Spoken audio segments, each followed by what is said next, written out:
Kita semua tahu proyek infrastruktur semuanya dikerjakan BUMN, ternyata BUMN karya-karya tersebut tidak untung-untung amat, malah buntung. Dan ada yang merugi hingga harus menjual aset. Ada lagi yang terlihat anteng-anteng saja seperti Garuda. Sudah harganya mahal tiketnya, pesawatnya selalu terisi penuh, tapi 5 bulan Garuda menunggak pembayaran ke Boeing. Itu tahun lalu sih, tapi kita bingung kok bisa ya. Sekali lagi mudah-mudahan ini gosip. Teman saya di Boeing itu yang memberi informasi ini ngarang pasti. Juga di BUMN lain hampir punya masalah yang sama seperti Krakatau Steel dan Antam yang punya potensi bermasalah dengan Sumitomo. Kembali ke Garuda, apa yang terjadi kalau Boeing mensomasi Garuda atau Sumitomo mensomasi Antam? Bisa bangkrut itu BUMN dan bisa menyeret BUMN yang lain karena memang BUMN kan jaminannya tanggung renteng alias cross default. Berdasarkan informasi sekilas tadi timbul pertanyaan, apakah BUMN ala Rinso itu resistensi faktor atau sebagai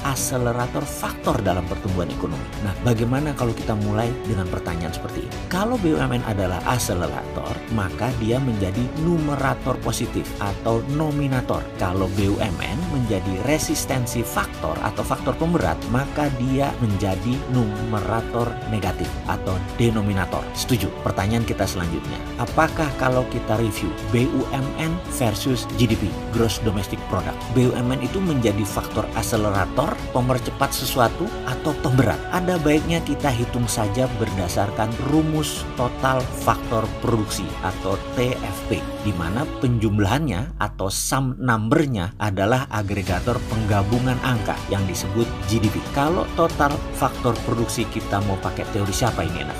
Bagaimana kalau kita pakai teori total faktor produksi ini atau TFP dengan rumus L kali C kali T kali R?